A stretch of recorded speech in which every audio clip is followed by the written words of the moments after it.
पूजा घर में इन दो मूर्तियों को भूलकर भी एक दूसरे के आसपास मत रखना, वरना होगा घोर अनर्थ। दोस्तों, घर के मंदिर में किसी को भी या दो मूर्तियों के एक साथ भूलकर भी नहीं रखनी चाहिए, वरना लगता है भयंकर वास्तु दोष, और इससे भगवान हो जाते हैं आपसे नाराज, जिसकी वजह से आपको कंगाली का सामना भी करना पड़ सकता है। अगर आप भी जाने अनजाने में इन दो मूर्तियों को अपने पूजा घर में स्थापित करते हैं तो आपको देवी देवताओं का क्रोध का सामना करना पड़ सकता है। दोस्तों, हमारे हिंदू धर्म में प्रत्येक घर में भगवान के लिए एक ही पूजा स्थल होता है, जहाँ पर बैठकर हम भगवान की पूजा अर्चना करते हैं, क्योंकि हमारे घर में बनाया हुआ पूजा का स्थान हमारा ईश्वर से संपर्क करने का माध्यम होता है। वास्तुशास्त्र के अनुसार हर व्यक्ति को अपने घर में किसी साफ सुथरी जगह पर पूजा स्थल अवश्य बनवाना चाहिए। अगर यह पूजा स्थल आपके घर के ईशान कोण में बने तो यह और भी अच्छा है। आपके घर के ईशान कोण में बने तो और यह भी शुभ माना जाता है। अगर किसी घर में पूजा घर नहीं होता तो उस घर में सकारात्मक ऊर्जा का संचार हो पाना भी बहुत ही मुश्किल होता है, क्योंकि यह हमारे घर का एक ऐसा हिस्सा होता है जो हमारे घर में सकारात्मक ऊर्जा का संचार बढ़ाता है। पूजा घर में स्थापित की हुई देवी देवताओं की मूर्तियाँ भगवान से चिंतन करने का सबसे सरल उपाय होता है। इन्हीं मूर्तियों को हम भगवान का स्वरूप मानकर उनकी पूजा अर्चना करते हैं और उनके सामने अपनी हर मनोकामना बताते हैं। लेकिन दोस्तों, कई बार आपने यह देखा होगा कि लोग यह कहते रहते हैं कि मैं तो दिन रात भगवान की पूजा अर्चना करता हूँ, लेकिन फिर भी मुझे उसका फल प्राप्त नहीं हो रहा है। तो भगवान की खूब पूजा अर्चना करने के बाद भी उन्हें उसका फल नहीं मिलता। अगर आपको भी खूब पूजा पाठ करने के बाद भी सुख नहीं मिल रही है और घर में हमेशा क्लेश की माहौल बना रहता है, किसी भी छोटी छोटी बात पर भी घर पर वाद विवाद हो जाता है, तो इसके पीछे एक ही कारण है। यह भी हो सकता है कि आपके घर में वास्तु दोष हो।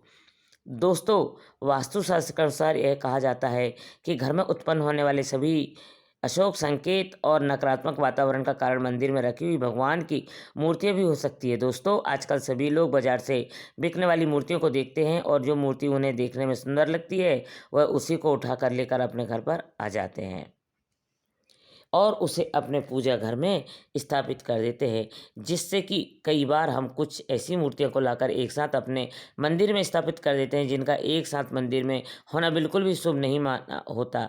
वास्तुशास्त्र में कुछ ऐसे नियम बताए गए हैं जिनका अगर आप पालन करते हैं तो कोई भी आपके घर में कोई भी अशुभ घटना घटित नहीं होगी और आपके घर में सदैव सुख समृद्धि और शांति बनी रहेगी। जिससे एक नियम यह भी है कि घर के मंदिर में देवी देवता की मूर्ति को रखने के भी कई नियम है जिनका पालन हर व्यक्ति को अवश्य करना चाहिए, क्योंकि कुछ देवी देवताओं की मूर्तियों को घर में मंदिर में एक साथ स्थापित करना वर्जित माना गया है। इसी का साथ हम यह भी जानेंगे कि देवी देवताओं की मूर्ति को घर के मंदिर में एक साथ स्थापित करने से आपके घर की बरकत में बढ़ोतरी होगी और देवी देवता भी आपसे प्रसन्न होंगे। इसी के साथ हम यह भी जानेंगे कि घर में खुशहाली लाने के लिए और घर की सुख समृद्धि के लिए हमें कौन कौन से देवी देवताओं की मूर्ति की स्थापना एक दूसरे के पास में स्थापित करना चाहिए। तो आइए जानते हैं कौन सी वह मूर्ति है जिनको हमें कभी भी एक साथ नहीं रखना चाहिए और कौन सी वह मूर्ति जो हमें मंदिर में आवश्यक स्थापित करना चाहिए। लेकिन उससे पहले अगर आप भी चाहते हैं माता लक्ष्मी का आशीर्वाद आपके ऊपर सदैव बना रहे तो इस वीडियो को एक लाइक करके आप आपके चैनल भोपाल गीतमाला दादी की दिनचर्या को सब्सक्राइब कर ले। कमेंट बॉक्स में जय लक्ष्मी माता लिखकर अपनी हाजिरी अवश्य लगाएं। नंबर 1, माता लक्ष्मी जी की प्रतिमा धन और समृद्धि का माता लक्ष्मी का बहुत ही बड़ा प्रतीक माना गया है। अगर आप ये चाहते हैं कि आपके घर में धन और सुख समृद्धि हो तो आपके घर में पूजा घर में माता लक्ष्मी की एक मूर्ति या फिर तस्वीर अवश्य लगानी है। लेकिन ध्यान रहे यह तस्वीर अकेली न हो, इसके आपके घर में बात भी दोस्तों लग सकता है। इसलिए आपको इस बात का ध्यान रखना है कि जब भी आप अपने घर में माता लक्ष्मी की मूर्ति या तस्वीर ले तो उसके साथ भगवान नारायण की तस्वीर अब सही लगे, क्योंकि समस्या का पालन करने वाले भगवान नारायण माता लक्ष्मी के स्वामी यानी कि पति है और माता लक्ष्मी भगवान नारायण के बिना किसी भी घर में वास नहीं करती।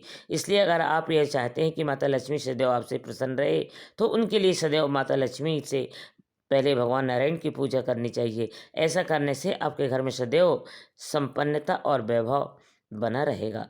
नंबर 2, संकट मोचन हनुमान जी की प्रतिमा वास्तुशास्त्र की माने तो घर के मंदिर में हनुमान जी की एक मूर्ति या फिर अवश्य ही होनी चाहिए। इस घर के सभी वास्तु दोष की लड़ाई झगड़ा और सभी क्लेश खत्म हो जाते हैं। इसके साथ अगर घर पर कोई अचानक से संकट आने वाला है तो वह भी संकट मोचन महाबली हनुमान जी की कृपा से घर पर आने से पहले ही टल जाता है। लेकिन दोस्तों, इस बात का अवश्य ध्यान रखें कि हनुमान जी की मूर्ति हमेशा आपको हमेशा बैठी हुई मूर्ति या तस्वीर पूजा स्थल में लगानी है। इससे आपके घर में सदैव सुख शांति और खुशहाली बनी रहेगी। इसके अलावा दोस्तों, आपको एक बात का विशेष रूप से ध्यान रखना है कि आपको कभी भी अपने पूर्वजों की या फिर अपने मृत माता पिता को, अपने गुरु या तस्वीर को कभी घर के पूजा घर में नहीं लगानी चाहिए। ऐसा करने से हमें घोर पाप लगता है। आप अपने माता पिता व गुण की तस्वीर अपने कमरे में या घर के किसी और हिस्से में लगा सकते हैं, लेकिन घर के पूजा स्थल में बिल्कुल ना लगाएं। नंबर 3, भगवान कृष्ण के सभी भक्तों को क्या बता दें कि अगर वह भगवान कृष्ण की मूर्ति अपने घर के मंदिर में रखते हैं तो इसके साथ उन्हें राधा रानी की मूर्ति भी रखनी चाहिए। अगर आप भगवान श्री कृष्ण की लड्डू गोपाल के रूप में पूजा करते हैं तो राधा रानी की मूर्ति रखो या न रखो, वो आपकी मर्जी है। लेकिन अगर आप भगवान कृष्ण के बड़े रूप में पूजा करते हैं तो उनके साथ राधा रानी की तस्वीर या मूर्ति का होना आवश्यक है, क्योंकि ऐसा कहा जाता है कि जहाँ पर राधा रानी होती है वहाँ पर भगवान श्री कृष्ण खुद ही चले जाते हैं। अगर हो सके तो आपके भगवान कृष्ण और राधा रानी की जुड़ी हुई मूर्ति ही खरीद कर लानी है और अपने पूजा घर के में स्थापित करनी है। वैसे तो घर में मूर्तियाँ एक साथ स्थापित होती है, उस घर में पति पत्नी के बीच हमेशा प्रेम बना रहता है और घर का सारा क्लेश खत्म हो जाता है। भगवान कृष्ण राधा मूर्ति या फिर तस्वीर अपने घर के मंदिर में एक साथ लगाने से घर में सुख समृद्धि और शांति हमेशा बनी रहती है। नंबर 4, अपने घर के पूजा स्थल में किसी भी मनुष्य को भूल कर भी भगवान विष्णु और भगवान शंकर और भगवान ब्रह्मा देव की तस्वीर एक साथ कभी भी नहीं लगानी चाहिए। ना ही कभी इन तीन देवताओं की एक साथ हमें पूजा करनी चाहिए। दोस्तों, ऐसा बताया गया है कि इन तीन देवताओं की पूजा पाठ एक दूसरे से अलग अलग होनी चाहिए, क्योंकि भगवान नारायण की पूजा तुलसी पत्र के बिना अधूरी मानी जाती है।